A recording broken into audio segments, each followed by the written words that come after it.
अच्छी एसोसिएशन रही है। हम लोगों ने बहुत अच्छा शो किया है इकट्ठे और बहुत लोगों को हंसाया है और आई थिंक इंडियन हिस्ट्री के गिने चुने शोज़ में से जो बहुत सक्सेसफुल हुए हैं, मैं फॉर्चुनेट था कि ऐसे शो का हिस्सा बन सका और मैं उस प्लेटफॉर्म का बहुत बहुत थैंक यू करता हूं कि मुझे मौका मिला और मैं फॉर्चुनेट था कि ऐसे प्लेटफॉर्म से जुड़ सका। बहुत अच्छी एसोसिएशन रही है, बहुत अच्छी यादें हैं उस शो से, वो हमेशा मेरे साथ ज़िंदगी भर रहेंगी। जैसे आपने कहा कि हमेशा जिंदगी भर रहेंगे, तो मतलब हम आप दोनों को एक साथ ऑन स्क्रीन देख सकते हैं? अभी तक ऐसा कुछ प्रोग्राम नहीं चल रहा है या ऐसी कोई बात नहीं चल रही है कि ऐसी कुछ अप्रोच नहीं है, तो डेफिनेटली अगर कुछ होगा तो ईश्वर जानता है कि अगर मटेरियलाइज हो। और मैं एक बात फिर से कहना चाहूंगा कि सुनील के साथ मेरा झगड़ा हुआ ही नहीं था एक्चुअली। आई लव हिम और मुझे बेस्ट लोगों के साथ काम करना अच्छा लगता है। मैं खुद सुनील को, जब मैं कॉमेडी सर्कस करता था तब मैं उनको बोलता था कि एक सुनील करके हंसबली में मुझे मिले थे, उनको लेके आते हैं। एक मैं उनका वहां पे शो देखा तो मुझे अच्छे लगते हैं, बेस्ट लोगों के साथ काम करते हो, आप बहुत कुछ सीखते हो। तो सुनील के साथ मेरा कभी झगड़ा हुआ ही नहीं। चीजें ऐसी कुछ हो गई, मैं इतना इरिटेट हो गया था कि शो, मैं थोड़ा खुल के बता सकता हूं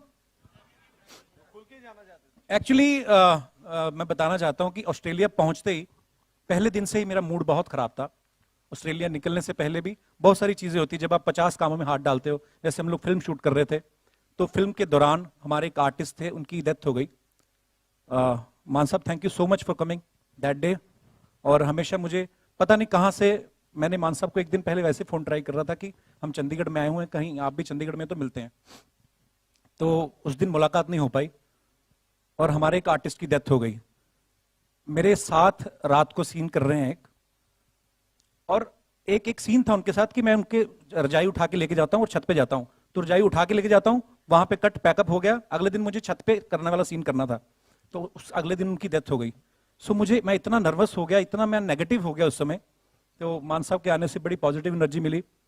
उसके बाद मैंने इनको कहा कि हमारा शूट जो है काफी डिले हो रहा है, बिकॉज फॉग वॉग बहुत पड़ रही थी पंजाब में। मैं आपको इसलिए बता रहा हूं ये सारी चीजें कि आदमी का दिमाग क्यों खराब होता है।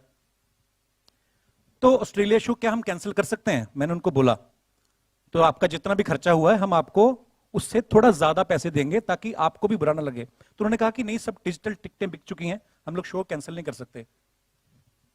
मुझे नुकसान फायदा नहीं तब मुझे समझ में आता है, I am not a businessman. हम लोग चले गए। जब शो शुरू होने वाला था, एक्चुअली स्टेडियम भरा पड़ा है, कोई दो आर्टिस्ट आपस में, एक्चुअली मेरे आदत है मेरे को, क्योंकि मेरे नाम से शो है ना कि द कपिल शर्मा शो, तो कोई भी छोटी से छोटी चीज होती है, कोई भी बड़ी से बड़ी चीज होती है, सब मेरे पास आती है। हालांकि आनी चाहिए नहीं, लोगों को अपने लेवल पे टैकल करना चाहिए। तो एक लड़की आई मेरे पास रोती रोती कि भैया ऐसे ऐसे हो रहा है, किसी दूसरे आर्टिस्ट, और वो लड़का है जो मेरे बचपन का दोस्त है, उसको मैंने डांटा था, उसको मैंने गालियां दी थी, क्योंकि हम लोग बचपन से लड़ते आ रहे हैं, कभी आई नहीं न्यूज, क्योंकि मशहूर दोनों नहीं थे। तो उसने भी मेरे को 5-6 दी, मामला खत्म हो गया।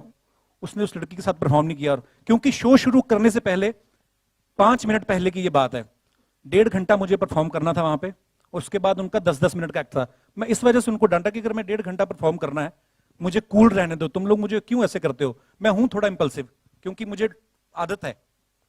ये सब हुआ, शो बड़े अच्छे गए। उसके बाद चंदन जो मेरा दोस्त है वो होटल से चेकआउट कर गया, 5 दिन आया ही नहीं, हम लोग, मेरे को भी नहीं मिला। मुझे वरी भी था कि चलो मुझे मिले, मैं सॉरी बोलूं, बिकॉज मेरी गलती ये है कि मैं, क्योंकि मेरा बचपन का दोस्त है, तो मैंने सेकंड साइड ऑफ स्टोरी सुनी नहीं, तो मैंने उसको गाली वालियां दे दी जो भी। फिर वो मुझे मिला ही नहीं। फिर जब हम चंडीगढ़ ऑस्ट्रेलिया से वापस आने लगे तब तक नहीं मुझे मिला। 1 घंटा पहले वो आदमी मुझे नजर आया, फिर मुझे और गुस्सा आया, फिर मैंने उसको 5 गालियां और दी। उसने भी मुझे दी, उसकी आती नहीं है टीवी में। तो सुनील भी था, वो वरीड भी था मेरे लिए कि ये ऐसे क्यों। पर एक्चुअली मैं आपको एक बात बताता हूं, हम 9 साल से एक दूसरे को जानते हैं, मैं और सुनील, और 5 साल से साथ में काम कर रहे हैं। अगर मैं एक्चुअली सुनील की जगह होता, मुझे खाली इतनी, मुझे वो शिकायत नहीं उससे, वो बहुत अच्छा आदमी, बहुत अच्छा आर्टिस्ट है, बहुत, मुझे मेरा फेवरेट है शो में, शायद सबसे ज्यादा प्यार मेरा उसी के साथ है। पर अगर मेरी जगह सुनील होता तो मैं एक बार जाके जरूर पूछता कि तुझे कभी 5 सालों में ऐसे देखा नहीं मैंने, तू इतना वियर्ड बिहेव क्यों कर रहा है। तो शायद कुछ भी नहीं होता, पर अभी भी कुछ नहीं हुआ। आई लव हिम, और कहीं भी होगा सुनेगा तो जरूर Sunil interview, I love him. अच्छा, मैं वैसे, मेरा अभी मेरे से सवाल किया नहीं गया, वैसे ये भी था, राजीव भी कॉम्प्लीमेंट्री लिख गया था मैं इसको। मैं उसी जगह पे बैठा हुआ था, हमारी टीम के मेंबर पीछे बैठे हुए हैं, बहुत लोग वहां पे थे। प्रेशर बहुत था मेरे दिमाग में एक्चुअली जेन्युइनली। और उसके बाद मैं बताता हूं क्या हुआ। और भी सवाल होंगे। आपने शाहरुख भाई को सेट से लौटाया है ना, बड़ी खबरें आती हैं। मैं बताता हूं आपको, जो आप कुछ भी लिख देते ना कई लोग। अच्छा, एक आदमी कोई लिखता है, मुझे एक ये बड़ी प्रॉब्लम है मैम, मैं आपको एक बात बताता हूं, आपने कुछ बोला शायद।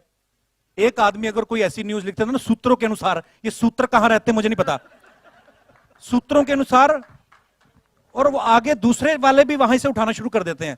मैंने सर एक्चुअली जेन्युइनली, मैं जब लैंड किया ना, आया, मैंने एपिसोड शूट किया, वापस फिर यहां से राजस्थान की फ्लाइट ली, जयपुर, जयपुर से 6 घंटे बाय रोड। मैं सोता नहीं था सारी सारी रात, इतने प्रेशर में काम कर रहा था। मैंने सारी न्यूज, जब मेरी फिल्म का वाइंड अप हो गया, मैंने 2 महीने बाद देखनी शुरू की। कम से कम 1000 न्यूज होंगी।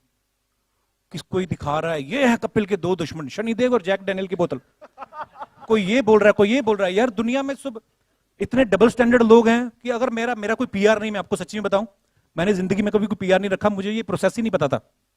ये पहली बार जब फिल्म की ना मैंने, किस किस को प्यार करूं, तब इन्होंने कहा कि ऐसे पीआर टीम आएगी। तो मैंने कहा अब्बास भाई वो मतलब क्या हिसाब किताब होता है? कहते वो आपकी तरफ से ऐसे फिक्स करेंगे, मीडिया के साथ आपकी इंटरेक्शन होगी। मैं कहा अच्छा, मैं खुद ही करता रहता हूँ, मुझे ना कभी कुछ सोशल नेटवर्किंग चलानी आती है, एक ट्विटर आता है, उसके भी पंगे पड़े रहते हैं।